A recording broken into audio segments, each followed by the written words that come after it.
Hey everybody, welcome to Krishna law classes. आज हम मुस्लिम विधि के अंतर्गत विवाह की औपचारिकताएं देखेंगे। इससे पहले वीडियो में हमने निकाह निकाह की डेफिनेशंस, केस लॉज, एसेंशियल्स सब कवर कर लिया था। अब हम निकाह के लिए जो औपचारिकताएं होती हैं, फॉर्मेलिटीज़ होती हैं मुस्लिम विधि के अंतर्गत, वह देखेंगे।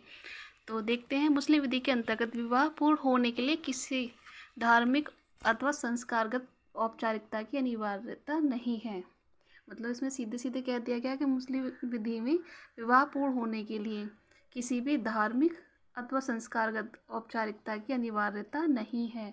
मुस्लिम विवाह पूर्ण होने की विधिक औपचारिकता मात्र यह है कि इसमें अजाब अथवा प्रस्ताव व कबूल अर्थात स्वीकृति एक ही बैठक में हुए हों।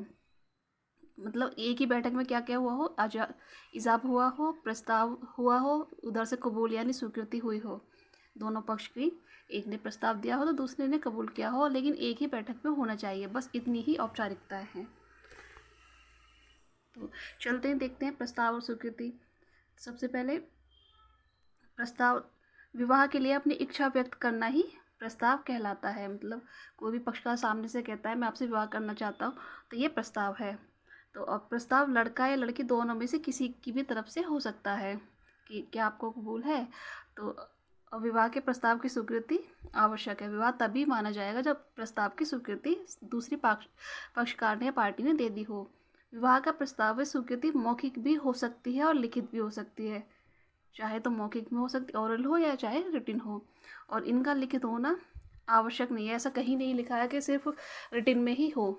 या ओरल भी हो सकती है और रिटिन भी हो सकती है।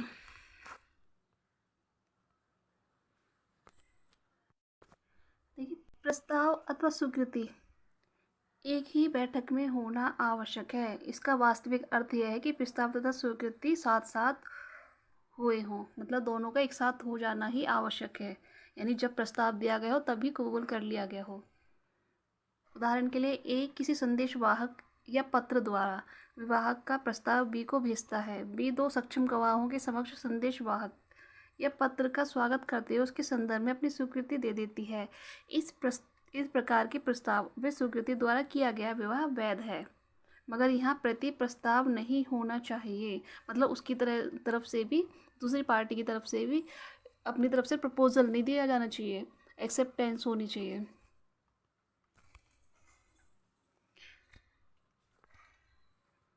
सेकंड औपचारिकता है हमारी साक्ष्यों की उपस्थिति, प्रेजेंस ऑफ विटनेस। इसमें विवाह का प्रस्ताव तथा स्वीकृति दो सक्षम साक्षियों की उपस्थिति में होना चाहिए। मतलब कम से कम दो विटनेस यानी दो गवाह होने चाहिए विवाह के प्रस्ताव और स्वीकृति के लिए। दो साक्षियों की होनी चाहिए। स्वस्थचित्त वाला कोई भी मुस्लिम जिसने वयस्कता की उम्र प्राप्त कर ली हो वह विवाह का साक्षी बन सकता है।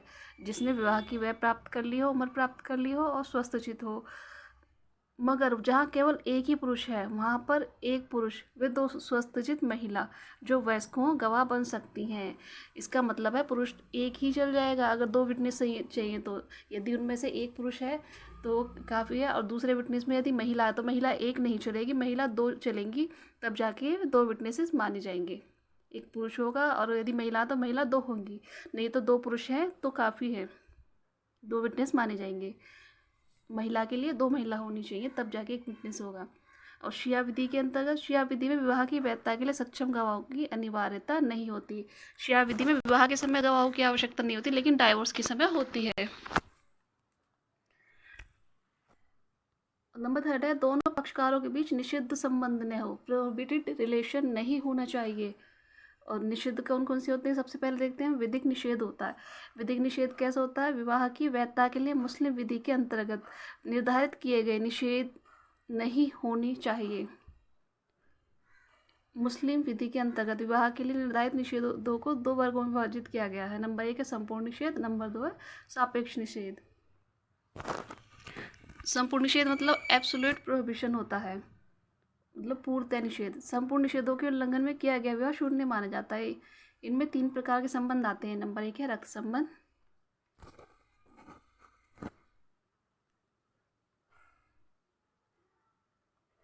नंबर दो विवाह संबंध, नंबर तीन है धात्रीय संबंध। सबसे पहले चलते हैं रक्त संबंध यानी कंसिनिटी। तो रक्त संबंध के अंतर्गत कोई मुस्लिम अपने निम्नलिखित वर्ग के संबंधियों से विवाह नहीं कर सकता है। मतलब रक्त संबंध में कोई मुस्लिम अपने निम्नलिखित वर्ग के व्यक्ति से विवाह नहीं कर सकता है। वह कौन कौन है? सबसे पहले देखते हैं, अपने पूर्वज तथा वंशज कितनी भी उच्च व निम्न पीढ़ी के एक मुस्लिम पुरुष अपनी माता, दादी, नानी आदि कितने भी उच्च पीढ़ी की महिला क्यों न हो विवाह नहीं कर सकता है।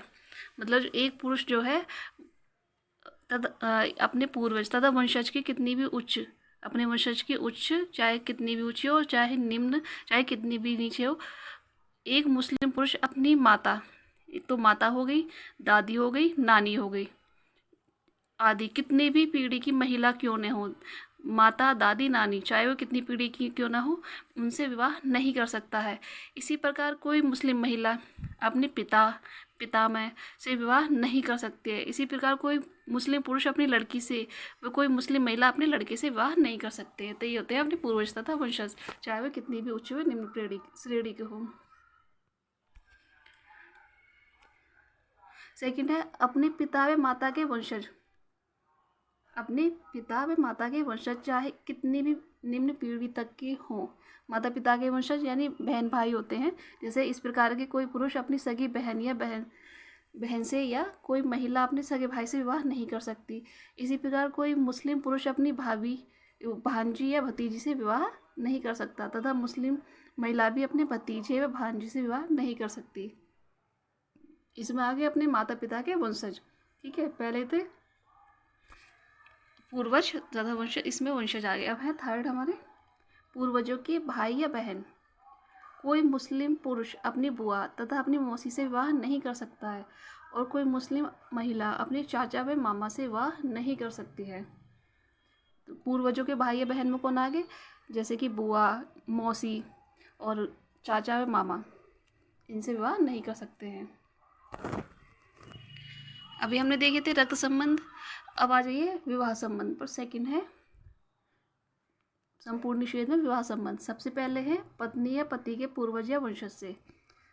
कोई भी व्यक्ति अपनी पत्नी के पूर्वज या वंशज से या कोई भी पत्नी अपने पति के पूर्वज या वंशज से विवाह नहीं कर सकती। इसमें पुरुष के लिए अपनी सास तथा महिला के लिए अपने ससुर से विवाह करने पर रोक है तथा कोई पुरुष अपनी पत्नी की लड़की से विवाह नहीं कर सकता यानी अपनी बेटी से। इसी प्रकार कोई महिला अपने पति के लड़के से विवाह नहीं कर सकती है।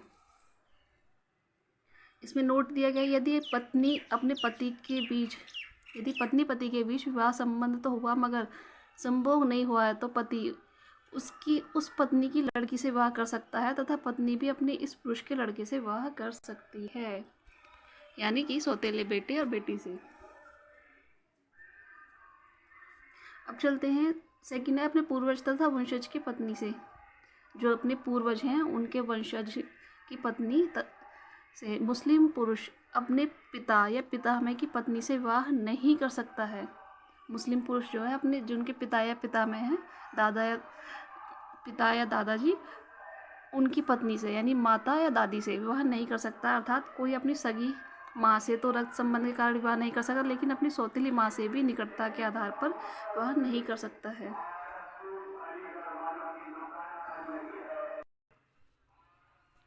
अब चलते हैं फोस्टरेज यानी धात्री संबंध पर। धात्री संबंध के आधार पर विवाह का निषेध मुस्लिम विधि की विशिष्टता है। ये विशेषता है मुस्लिम विधि की धात्री संबंध की। यदि 2 वर्ष से कम उम्र के किसी बच्चे को उसकी सगी माँ के अतिरिक्त किसी अन्य महिला ने अपना स्तनपान कराया हो तो वह महिला बच्चे की धाई माँ कहलाती है। कोई मुस्लिम पुरुष अपनी धाई माँ की रक्त संबंधियों तथा निकट संबंधियों से विवाह नहीं कर सकता है। धात्री संबंधों का उल्लंघन करने पर विवाह शून्य हो जाता है। इसमें सीधी सिंपल बात है, यदि किसी बच्चे ने यदि 2 वर्ष से कम उम्र के किसी बच्चे ने किसी अपनी माँ के अतिरिक्त किसी अन्य महिला का दूध पिया है तो वह महिला बच्चे की धाई माँ कहलाती है और वो धाई माँ की रक्त संबंधियों तथा निकट संबंधियों से विवाह नहीं कर सकता है। मतलब वो ऐसे ही ट्रीट किया जाएगा जैसे कि वह उसकी सगी माँ है। अब है सापेक्ष निषेध यानी रिलेटिव प्रोहिबिशंस। सापेक्ष निषेधों से तात्पर्य उन निषेधों से है जिनका पालन करना तो अनिवार्य तो नहीं है मगर इनका संबंधों में होना आवश्यक है, सापेक्ष निषेध कहलाते हैं। तो सापेक्ष निष्पक्ष कौन से होते हैं? देखते हैं। नंबर 1 विधि विरुद्ध संयोजन, अनलॉफुल कंजंक्शन। मुस्लिम विधि 2 या 2 से अधिक स्त्रियां जो 4 तक हो सकती हैं से विवाह करने की अनुमति देती है, लेकिन ऐसी स्त्री जो वर्तमान पत्नी से रक्त संबंध, निकटता या धात्रीय संबंध के कारण आपस में पूर्ण निषिद्ध संबंधों की श्रेणी में आती हों से विवाह करना विधि विरुद्ध संयोजन माना जाता है। जैसे कि किसी पुरुष का अपनी सगी बहन से विवाह विधि विरुद्ध संयोजन माना जाएगा, क्योंकि दोनों बहनें रक्त संबंधी हैं।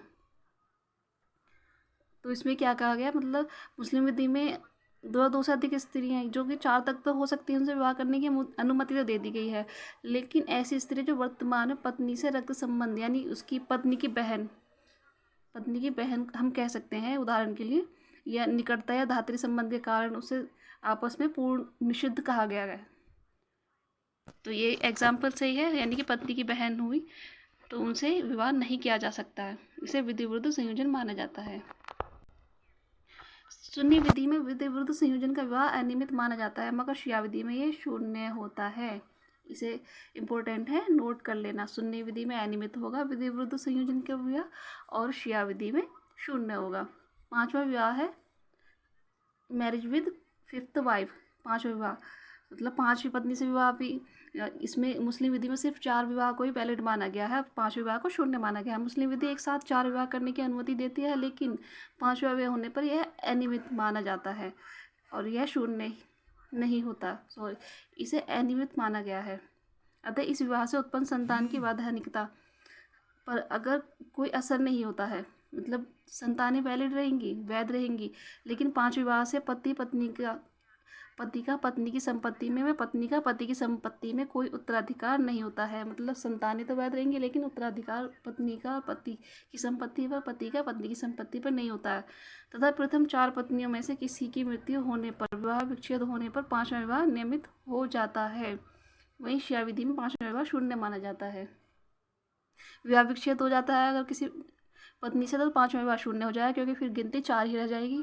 और शिया विधि में 5वां विवाह शून्य होता है, सुन्नी विधि में अनियमित होगा। थर्ड है गैर मुस्लिम से विवाह। सुन्नी विधि में गैर मुस्लिम विवाह अनियमित माना जाता है, लेकिन उन्हें किसी किताब या महिला से विवाह करने का अधिकार है, जबकि शिया विधि में किसी गैर मुस्लिम से विवाह शून्य है। यहाँ किताबिया में भी विवाह शून्य माना जाता है। सुन्नी विधि में तो अनियमित हो जाएगा, जबकि शिया विधि में शून्य होगा गैर मुस्लिम से विवाह। 4 है सक्षम गवाह की अनुपस्थिति में। अगर गवाह एब्सेंस हैं, कॉम्पिटेंट विटनेस अगर एब्सेंस है, तो सुन्नी विधि के अंतर्गत विवाह 2 सक्षम गवाह की उपस्थिति में होना चाहिए। विवाह के लिए सक्षम गवाह न होने पर गवाह की अनुपस्थिति में संपन्न विवाह अनियमित है सुन्नी विधि में। शिया विधि में उपस्थिति अनिवार्य ही नहीं है, तो कोई इफेक्ट ही नहीं पड़ेगा।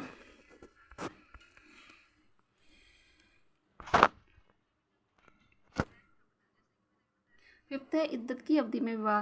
विवाह विच्छेद के बाद विधवा या तलाकशुदा महिला को इद्दत की अवधि पूर्ण करनी होती है। इस अवधि में हुआ विवाह अनियमित माना जाता है। वहीं शिया विधि में शून्य होता है। मतलब विवाह विच्छेद के बाद में जो विधवा या तलाकशुदा महिला होती है उसको इद्दत की अवधि पूर्ण करनी होती है, और अवधि नहीं व्यतीत की है तो वह अनियमित माना जाएगा।